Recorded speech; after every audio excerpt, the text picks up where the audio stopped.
అధిక బరువు అనేక సమస్యలకు కారణం. సాహితీ యోగా ఆన్లైన్ క్లాసులో జాయిన్ అవ్వండి. Hi sir. చెప్పండి సార్. అంటే మొన్న రీసెంట్గా యాక్సిడెంట్ జరిగినప్పుడు కూడా అకస్మాత్తుగా ఆవిడ చందు గారిని చూసి ఆవిడ షాక్లో చనిపోయిందని చెప్పారు. అంటే అది ఎంతవరకు వాస్తవం అంటారు? వాస్తవం అంటే వాళ్ళు అక్కడ ఉన్నారు, మేము ఇక్కడ ఉన్నాము. ఆమె వెనుక సీట్లో కూర్చున్నది, ముందు సీట్లో వాళ్ళు ఉన్నారు. సడన్ బ్రేక్ కొట్టే వరకు బాడీకి సీట్ తలిగింది. అది ఓకే సార్. అంటే ఇప్పుడు చందు గారు నార్మల్గా ఇప్పుడు యాక్సిడెంట్లోనే బోన్స్కి స్కల్కి సంథింగ్ డ్యామేజ్ అయింది. సగం కొన్నిసార్లు మర్చిపోతున్నాను, కోపంతో అద్దం పగలగొట్టేస్తున్నాను, డోర్లు పగలగొడుతున్నాను చెప్పారు మొన్న. అంటే ఇది ఇంటికి వచ్చిన తర్వాత కూడా అట్లానే జరిగిందా ఏమైనా సంథింగ్ అంటే మెంటల్ పరంగా కానీ? ఈ పవిత్ర విషయం వల్ల 5.5 సంవత్సరాల నుంచి పెళ్లి చేసుకున్న భార్య దగ్గర లేడు, కన్న తల్లిదండ్రుల దగ్గర లేడు, అక్కడే ఉన్నాడు మణికొండలో. ఇక్కడ వస్తలేడు, ఎవరిని పలకరిస్తలేడు. మాయలో పడిపోయాడు. పవిత్ర జయరాం మాయలో పడిపోయి ఆమె మాయలోనే ఉన్నాడు. మన 16వ తారీఖు రోజు వచ్చాడు. వచ్చి చెప్పాడు, మా అందరి సమక్షంలో మాట్లాడాడు, నేను ఇటువంటి పిచ్చి పనులు నేను ఏం చేసుకోను, కాదు నువ్వు చెప్తున్నావు 2 రోజుల్లో నేను ఉంటా, తర్వాత నేను ఉండను అని చెప్పాడు. ఆ భయంతో మేము నిన్నంతా ఏడ్చుకుంటూ కూర్చున్న. ఫోన్ చేస్తే ఫోన్ లిఫ్ట్ చేస్తలేడు. సాయంత్రం 4 గంటలకి ఒక 2-3 5:30 ఆమె మాయలో పడిన అక్కడే అయిపోయాడు. అయితే నిన్న సాయంత్రం వరకు ఫోన్ చేస్తే ఎన్ని ఫోన్లు చేసినా లిఫ్ట్ చేస్తలేడు.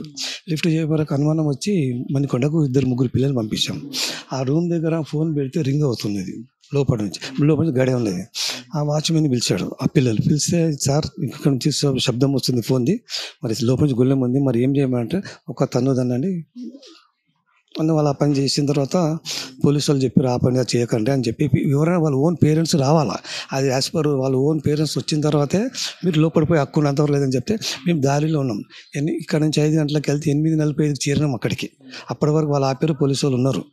పోయిన తర్వాత, ఎవరు బాబు మీరు అంటే సంగతి, నేను మా కొడుకు సార్ అయినా, ఏం చేస్తామంటే మేము ఇక్కడ దోబీ పని చేస్తాము, ఎక్కడ ఉంటామంటే రెజిమెంటల్ బజార్, మీరు ఓన్ నేటివ్ ప్లేస్ అయినా అంటే ఓన్ పుట్టి పెరిగింది ఇక్కడనే సార్ అని అతను చెప్పిన తర్వాత 2 పోలీసులు కానిస్టేబుల్ వచ్చి అతని బాడీ దగ్గర తీసుకెళ్లారు. చూపించిన తర్వాత అది 10:30-11 మధ్యలో జరిగింది. లోపడే ఉన్నాడు అతను. ఎవరు పట్టించుకోలేదు, ఎవరు చూడలే.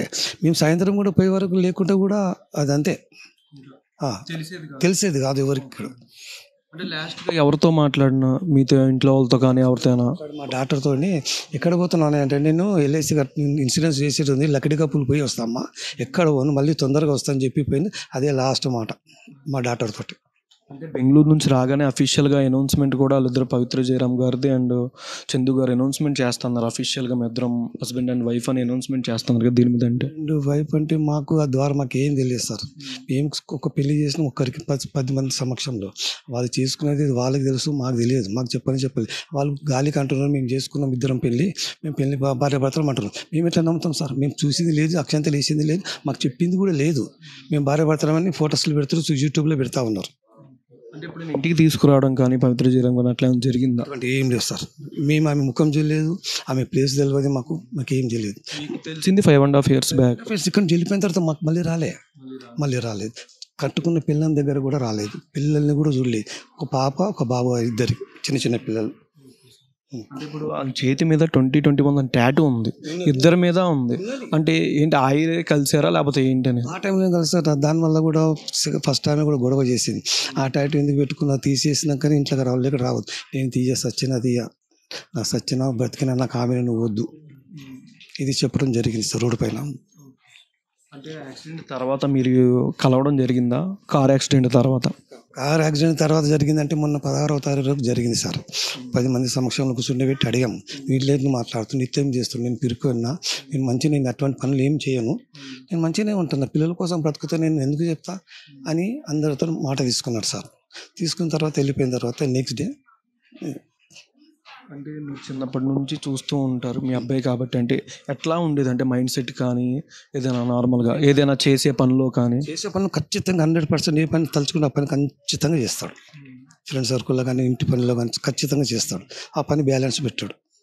ఇది పవిత్ర మైకంలో పడి మమ్మల్ని దూరం చేసుకున్నాడు, భార్య పిల్లలు దూరం చేసుకున్నాడు, ఎవరికి లేదు.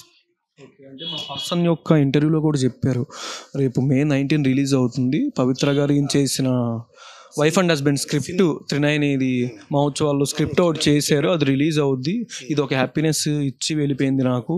ఉంగరం కూడా ఇలా తనకు జిమ్ చేస్తూ డైట్ అయితే అది కూడా చెప్పారంటే అని చెప్పాను. అటువంటి విషయాలు ఎందుకు చేసుకుంటాం? హెల్త్గా ఉన్నావు కదా, బాడీ బాగుంది కదా, జిమ్ చేసుకో. కానీ ఇటువంటి లెక్కలు ఎందుకు? అంటే 100 మంది సమక్షంలో నువ్వు ఫస్ట్ మ్యారేజ్ కూడా లవ్ మ్యారేజ్ చేశారు, ఫస్ట్ది కూడా. ఇప్పుడు ఇది కూడా ఇట్లనే. అక్కడ వాళ్ళని అనాథాలం చేస్తావు, ఇక్కడ వీళ్ళని అనాథాలం చేస్తావు. ఎందుకు సార్ బ్రతుకు బతకడము? ఇక్కడ పారిపోయి ఇక్కడ ఉండి మంచిగా ఉండు కదా సార్. అంటే ఏ సంవత్సరం మ్యారేజ్ జరిగింది చందు గారు? 2015 November 29th. అంటే 5 years దాకా ఇంట్లో ఉండి తర్వాత 5 years నుంచి బయట మీ సీరియల్ 3 సీరియల్ స్టార్ట్ అయింది, దాంట్లో నుంచి జంప్ అయిపోయింది. ఇంటికి రావడం బంద్, అయ్యమ్మ వద్దు, కట్టుకున్న పిల్లలు వద్దు. అక్కడి నుంచి ఇక రావడం లేదు, ఇక పిల్లల్ని చూడడం లేదు. ఆయన బతుకుతున్నాడు. ఏమన్నా కానీ మీరు నాకు అదే కావాలి, నాకు అదే దేవత.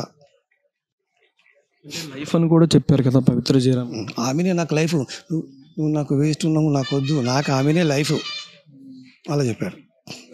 అంటే ఈ యాక్సిడెంట్ తర్వాత నార్మల్గా ఇంటికి రావడం అనేది జరగల. రెండు నేను ఎందుకంటే ఒకటి డీల్ ఉంది, ఒకటి హౌస్ రెంట్ డీల్ ఉంది. ఆ డీల్ చేసిన దాంట్లో డబ్బులు రావాలి కదా, ఆ డబ్బులు వీని ఆస్తి రావాలంటే వచ్చింది. అది మొన్న 16వ తారీఖు రోజు మొన్న కూర్చుని మాట్లాడితే ఆ డీల్ చేసుకుని డబ్బులు నాకే ఇచ్చిండు. ఎందుకు ఇచ్చిండంటే నేను ఉండలేను, నేను ఉండను డాడీ, నాకు బతుకులేదు అని చెప్పి నేను పవిత్ర దగ్గరికి పోతాను, పిల్లల్ని చూసుకో, ఇల్లు కొని, వాళ్ళకు ఇల్లు లేదు నాకు చెప్పాడు. డబ్బు నా దగ్గరికి ఇచ్చాను. పిల్లలకి కన్న పిల్లలు ఇద్దరు, కొడుకు బాబు. పిలవాలా సార్? సార్ అంటే ఇప్పుడు రీసెంట్గా ఆ మీటింగ్ తర్వాత మళ్ళీ ఇంక కలవలేదు, ఓన్లీ మీరు ఆయన 18th ఓకే 2 రోజులు. అంటే మీరు అక్కడ ఇంటికి వెళ్ళి డోర్ పగలగొట్టి లోపలికి వెళ్ళడం అంతే. అప్పుడు పోయిన తర్వాత బాయ్స్తో పగలగొట్టిన తర్వాత పోలీసు వాళ్ళు ఉన్నారు, కానిస్టేబుల్ వాళ్ళు చెప్పిన తర్వాత నా పిల్లలు చేస్తే అప్పుడు మీరు డాడీ కదా, మీరు ఫస్ట్ పోవాలి యాజ్ పర్ రూల్ అంటే, సరే సార్ నేను పోయినా, చూసుకున్నాను, అన్నీ చూసుకొని ఏమున్నది ఏం లేదు, బట్టలు ఇప్పి చూపించారు, పుట్టుమచ్చలు ఇంకెక్కడ మరకలు తగిలాయా, దెబ్బలు తగిలాయా అన్నీ చూశారు. యాక్సిడెంట్లోనే ఆల్మోస్ట్ ఆయనకు బోన్స్ కానీ ఎక్కడ పడితే అక్కడ బాడీ అంతా డ్యామేజ్ అయిపోయింది. నార్మల్గా ఇక్కడ ఇదంతా ఇది డ్యామేజ్ అయింది, ఇది కొన్ని దెబ్బలు తగిలినాయి మళ్ళీ ఈ మధ్యలో. ఎందుకంటే ఈ 5 yearsలో ఎప్పుడు ఇంటికి రాలేదు సార్. అంటే ఎప్పుడైనా మాట్లాడడానికి కానీ పిల్లల్ని చూడడానికి కానీ ఎవరిని పట్టించుకోలేదు అంతే. ఏంటంటే భార్యకి 30,000 ఎవ్రీ మంత్ వాళ్ళ ఖర్చులకు మాత్రం పంపించేవాడు ఫోన్పేలో. అదొకటి గ్యారంటీ. 30,000 ఇస్తాడు ఎవ్రీ మంత్, పిల్లల ఖర్చు, ఇంటి రెంట్, ఫుడ్ ఖర్చు. అంటే మీరు నాన్నగారు కదా, మీరేం అనలేదు ఆ 5 years రాకపోయేసరికి? నాకు చెప్పడానికి నా పెళ్ళాం, నేను ఇష్టం, నేను వస్తారా, మీరు నాకు అన్నం పెడుతురా, మీరు నాకు పెడుతుర్రా, మీకు 10 పైసలు ఇవ్వడు, నెలకు మస్తు సంపాదిస్తారు. ఇది ఇంతకుముందుకు ఈ శిల్ప అనే ఆమె కూడా జీకే మేనేజర్, ఆమె డబ్బులు మస్తు సంపాదిస్తారు. మాకు ఒక టిఫిన్ పెట్టారు, ఒక 10 పైసలు ఖర్చుకి ఇవ్వరు. అలాంటప్పుడు మేమేం చేస్తాం సార్? సీరియల్ ఆర్టిస్టులు ఎవరైనా మీకు హెల్ప్ చేయడం కానీ వచ్చి రావడం కానీ జరిగిందా? రాలేదు సార్, ఇంతవరకు అయితే రాలేదు. ఇవాళ ఇంకా బాడీ వస్తే చెప్పలేము సార్. బాడీ వస్తే రావచ్చు, ఇట్లా మీలాగానే రావచ్చు. రాత్రి ఇట్లనే చేసారు, మాకు ఆడికి వచ్చారు ఇలాగే.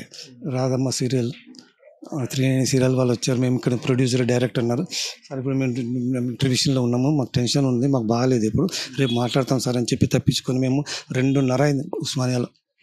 అక్కడి నుంచి వచ్చేసిన సార్, ఇక్కడే ఉన్నాయి, ఎక్కడ పోలే. సుమన్ టీవీలో మీ పర్సనల్ అండ్ బిజినెస్ ప్రమోషన్స్ కోసం కింది నెంబర్కి కాంటాక్ట్ చేయండి.